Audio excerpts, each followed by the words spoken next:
Savage Studios, thanks for tapping in with your boy once again. I know it's Monday, man. We got to get back to work, 9 to 5, same old grizzy grind. Man, if you got the 9 to 5 and you ain't feeling it today, tap in with your boy. Ask for a restroom break. Ask if you can go use the restroom real quick. Get away. Find some time. Hit me up on your break, on your lunch break.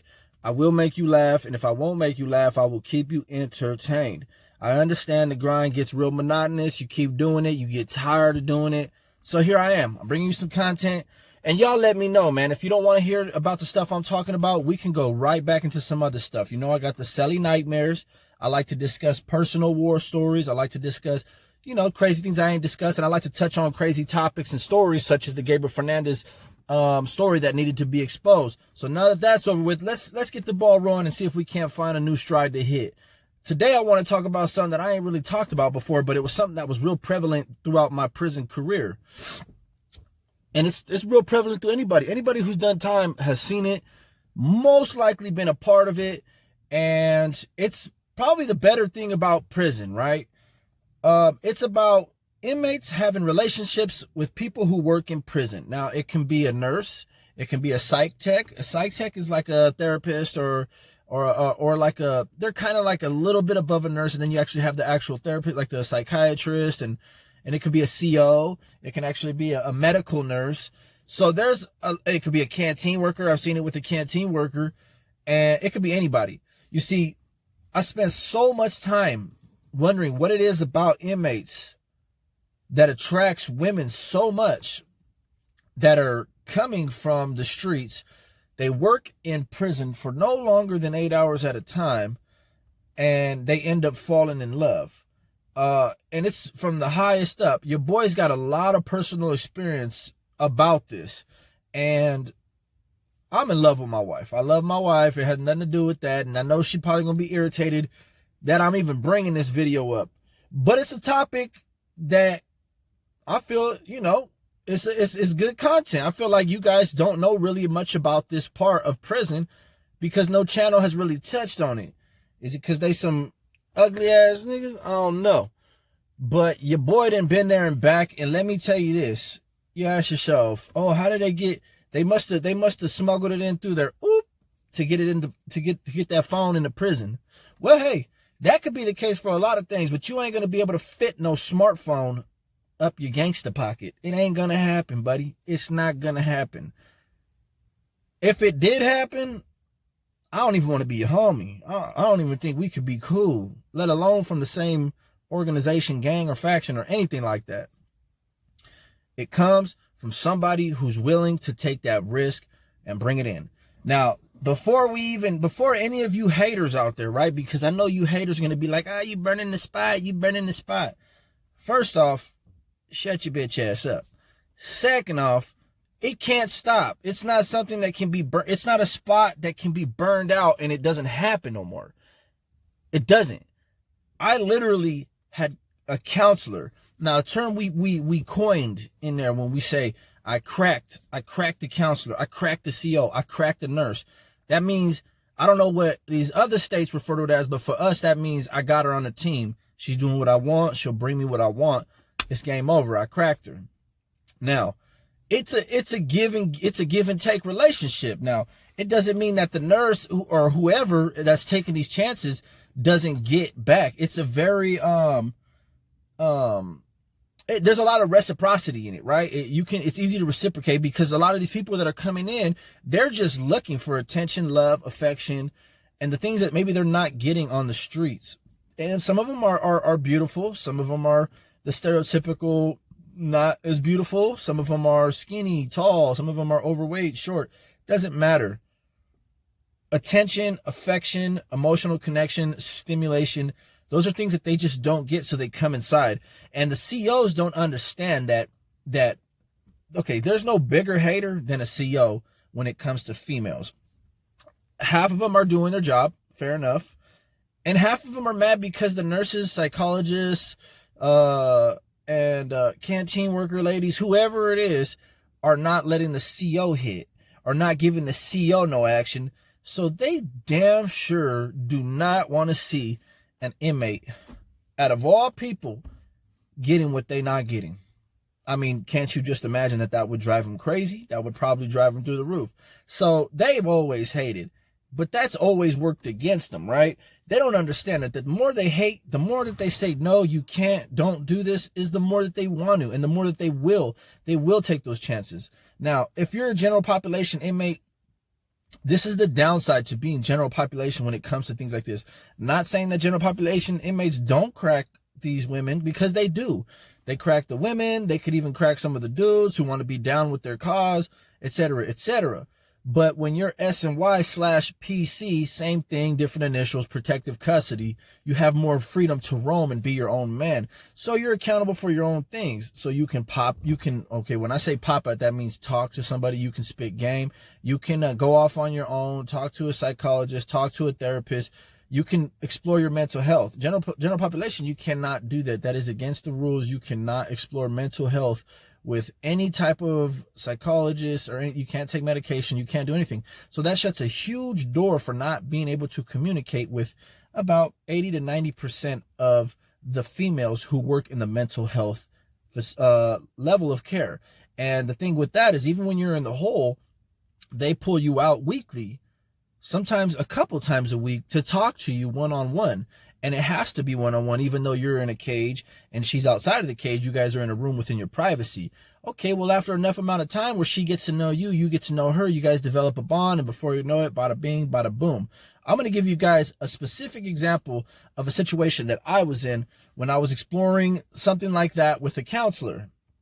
It got to the point where everybody knew what was happening, but still nobody said anything, because I was a very well-liked inmate.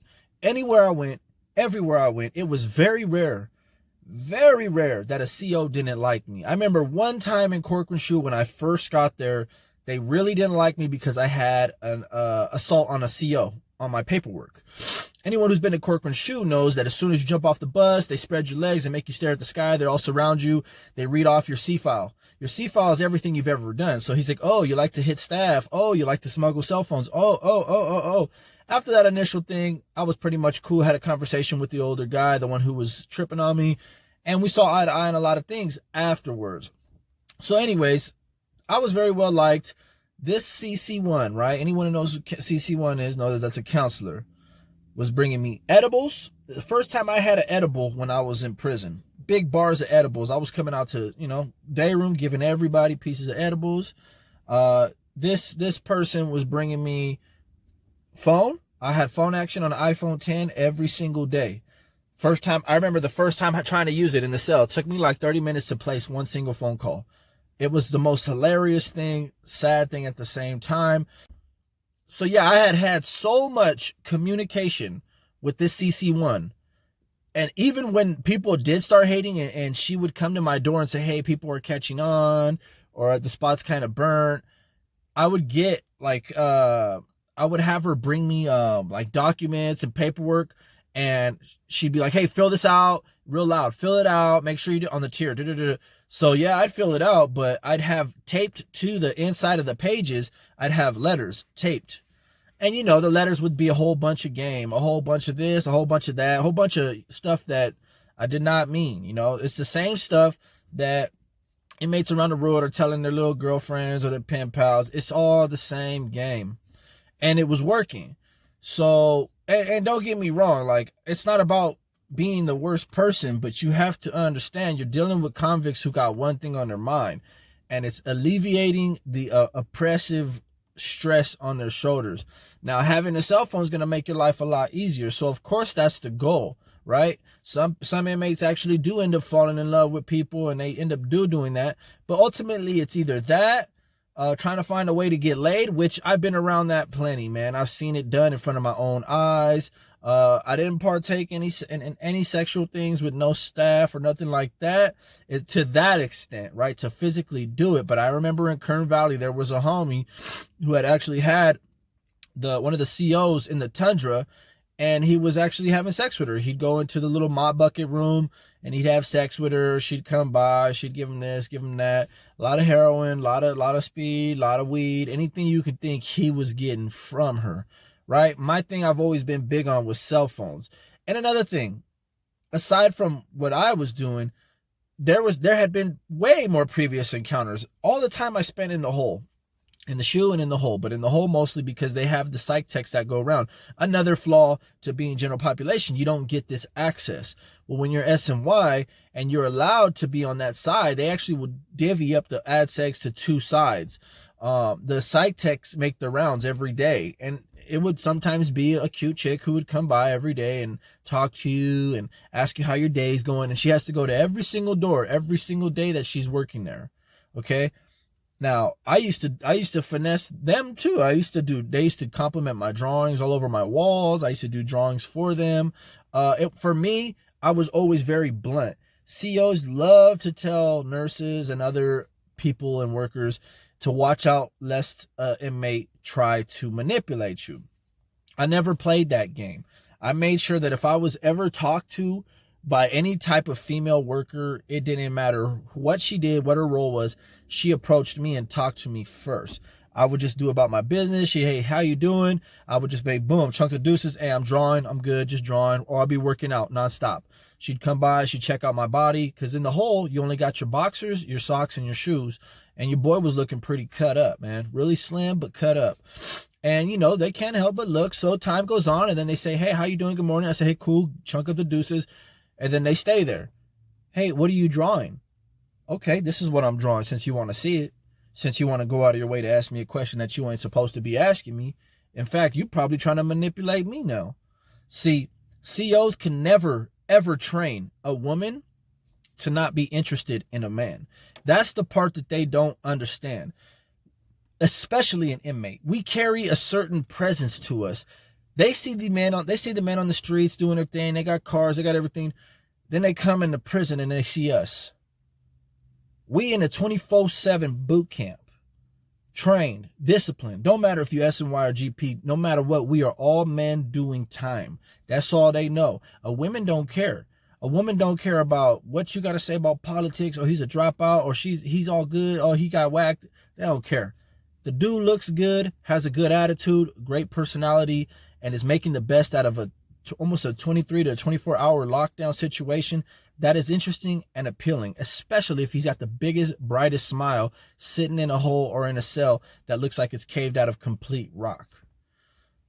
There's no training that can change a woman's perspective on that, or at least the interest behind that. At least the interest behind that. So, knowing that never stops, what's going on in the California prison system now? Is there going to be any way that they can stop it? Absolutely not. The only way that they could stop that is to stop hiring female inmates. And it goes the same way with male or female workers. And it goes the same way with male officers who work in female prisons. It's the law of attraction. It cannot be stopped. I've seen CEOs quit their job just so they could come back and later visit that same inmate at a different prison. I've seen nurses quit their job. I've seen nurses risk it all. I used to have a nurse bringing me so many pills. Morphines, Neurotins, in the like little white buckets that they give you pill, it'd be filled to the top, full of pills. I've had CEOs bringing me stuff, female CEOs bringing me vodka in the hole in a water bottle, a see-through water bottle, all vodka, just because I was feeling like I wanted to clown that day, like I wanted to joke around with the celly. Let's get faded. I can have her bring me some vodka type stuff. When you got that appeal, a woman's going to recognize that anyways. And especially if you were in a situation like me where you were getting close to coming home, like after doing my term, and then they would question me and say, hey, you draw? Oh, dang, how long have you been locked up? Oh, I've been locked up for 10 years, but I'm going home in a couple months. Oh, you're going home? Oh, okay. Got him. Even when I was general population, even in the very beginning of anything in county jail, I remember I took a really big risk on this one. Active. Not only was I active, I was the rep of this spot. I've always, loved women. I've always been a ladies' man, so to speak. So I've always been that guy. 2 women when I was general population in this dorm. So they're running canteen. They have a little squad that runs the canteen. They come from outside. They come from some kind of company. I run down there. I see she's joking with one of the homies. I'm like, man, hey, on some real stuff, what do I got to do to get your number? She's like, well, go get your booking number. Boom, run upstairs or write it down on my lawyer's card, and I slip it to her. My dumb ass screwed it up because 2 weeks later, I was trying to get at one of the other canteen workers, and then I found out that they was all family. So they both was like, screw you. So that was one of them. The next one was a nurse. Turns out they call her Mousy, and she's married to a lifer that's in prison. I didn't know this. She was a nurse at the jail. I thought she looked good or whatever. So I had already kept my eye on her. So one day she's like walking around the Tundra getting ready to go to another unit. I'm like, hey, I stop her and I'm like, hey, real quick, I don't mean no disrespect. And I told her like this, and I ain't trying to get my ass whipped by these deputies, but I want to let you know you are very beautiful. And she was flattered. And then trip on this. The deputy saw me do that. I thought she told on me, but it turns out she never did. I didn't find this out till months later.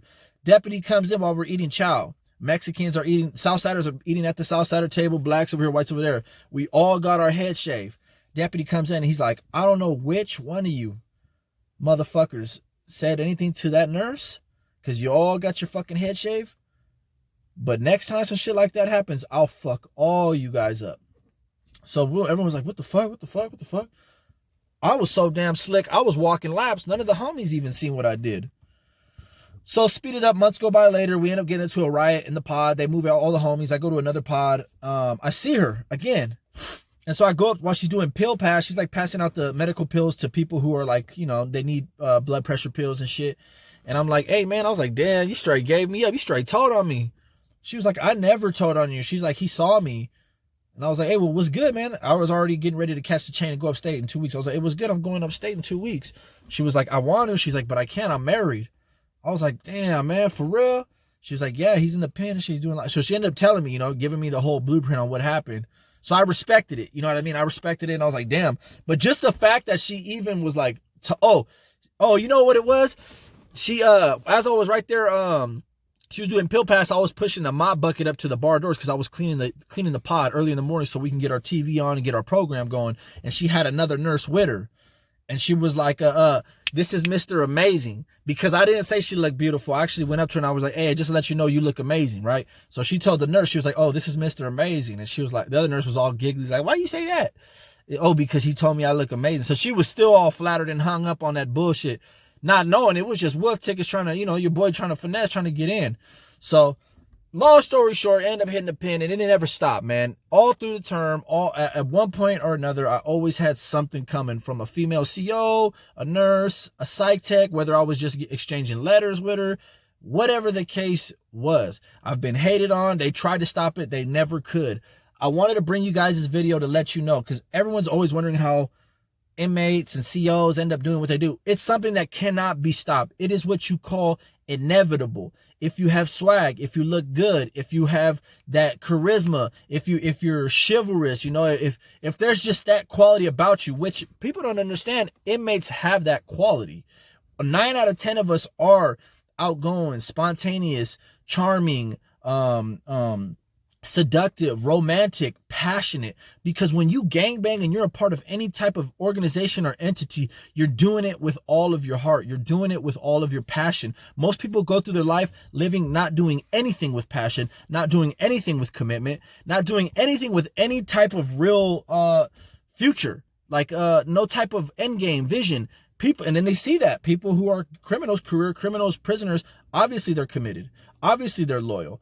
You see what I'm saying? Are you catching my drift here? Anyways, wanted to bring y'all this video. I know it got kind of long. Sorry, man. I'm not trying to take y'all on a crazy little goose chase about this, but it's all facts, man. It can't stop. It's inevitable. For all you hating COs out there, quit fucking hating, man. Really, it's not going to get you paid any more than you're getting paid now. It's not going to make you look any cooler than you think you look now. And in fact, it's going to go working against you, man. It's only going to help our case more. So don't fucking hate. Don't hate the player, man. Hate the damn game. Until then, I'll release another video tomorrow. Until then, much love, y'all. Deuces.